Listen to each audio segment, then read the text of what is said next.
Vous pouvez venir. Voilà. Je vous en prie. Installez-vous. Et alors celui-ci également. La rose? C'est de la menthe poivrée celui-ci. La cannelle?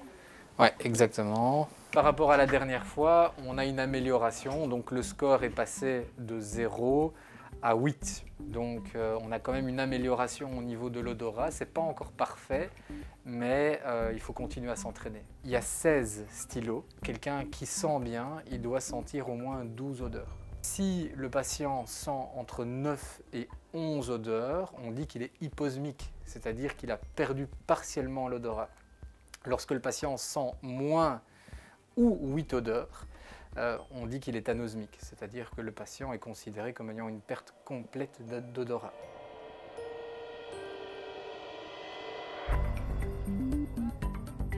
Il faut s'entraîner à sentir les odeurs du quotidien. Donc les odeurs du quotidien, c'est la tasse de café le matin. C'est les épices avec lesquelles on a l'habitude de cuisiner. Le cerveau est en train de réapprendre à détecter les odeurs et à les associer à ce que c'est. Un peu comme si, pendant la perte d'odorat, le cerveau avait oublié quelle était par exemple l'odeur de la rose, quelle était l'odeur du pamplemousse. Et donc en se réentraînant comme ça, on rappelle au cerveau. Un peu comme quand on étudie.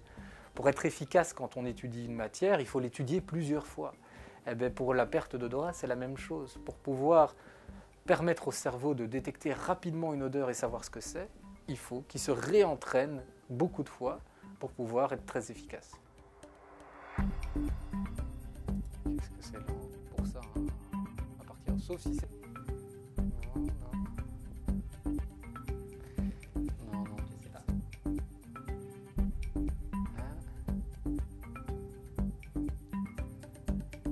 Au début, je sentais vraiment rien et là, je commence à ressentir. Donc effectivement, les odeurs ne sont pas les bonnes, forcément, mais ça revient. C'est ce qui me rassure parce que c'était un petit peu dur et effectivement, le docteur Le Chien me rassure dans ce sens-là.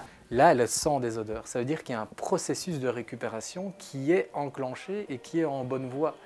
Et donc, généralement, les patients comme Julie ne m'inquiètent pas. Si 2 ans après avoir développé le problème d'odorat, il ne récupère pas, il n'a rien récupéré, alors là, on peut commencer à croire qu'il ne récupérera jamais. Mais il faut se donner 2 ans de délai pour la récupération.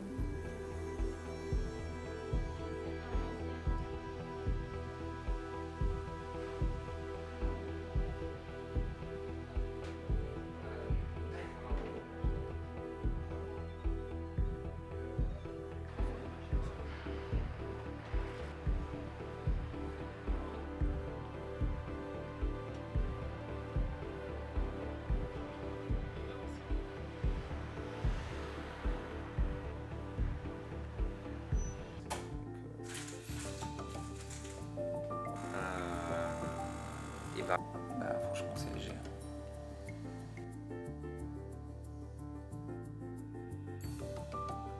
Ça a commencé par une odeur de cuisine que ma femme a voulu me faire sentir et en fait je me suis rendu compte que ça sentait rien. Si je rentre dans une pièce et on me dit t'as senti, ben non, je le sens pas. Ou un plat qui crame dans la cuisine, je le sentirai pas. Il y a aussi la vanille. Bien percevoir la vanille. Il y a des moments où c'est effectivement très déprimant quoi. On prend pas de plaisir à table, donc voilà, donc je mange beaucoup moins qu'avant, j'ai perdu 7 kilos. On se resserre pas, on se dit pas tiens le burger je vais y aller, ben non, le burger il fait pas envie en fait.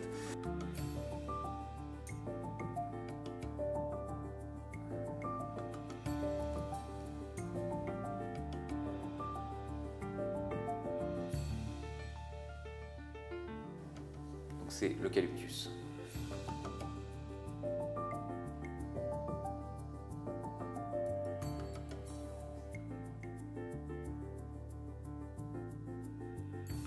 Et là j'ai reconnu, c'était du citron. Voilà, c'est du citron. Il y avait un moment où il n'y avait absolument rien qui se passait. Et oui, j'ai envie de dire, je pense que le protocole d'huile essentielle m'a aidé. Mais là où c'est un peu encourageant, c'est que, par exemple, l'odeur du pain, je peux commencer sur une baguette, me dire que tiens, ça sent peut-être un peu le pain. Et ça, c'est très récent. Ça fait 1 semaine ou 2. C'est pas très grave.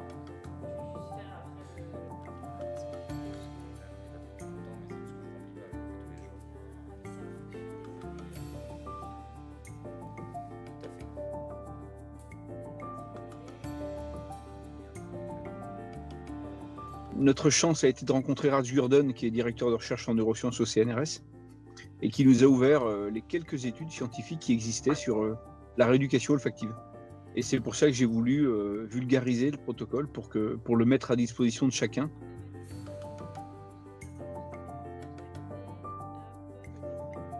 Quand on devient un osmic, on s'aperçoit qu'il n'y a aucune solution. Il y a un vide médical, un vide sociétal, un vide scientifique. Il n'y a pas de traitement parce qu'il n'y a pas de recherche. Ce sens a été mis de côté et finalement, on n'a pas fait le même travail que sur la vue ou l'audition avec tous ces appareils que l'on peut fournir aux gens aujourd'hui pour les accompagner dans leurs troubles. Pour l'odorat, il n'y a absolument rien. Il y a le vide médical, mais il n'y a pas non plus la compréhension de vos proches, de vos amis, du monde professionnel. Voilà, on tombe dans un monde qu'on ne nous a pas expliqué.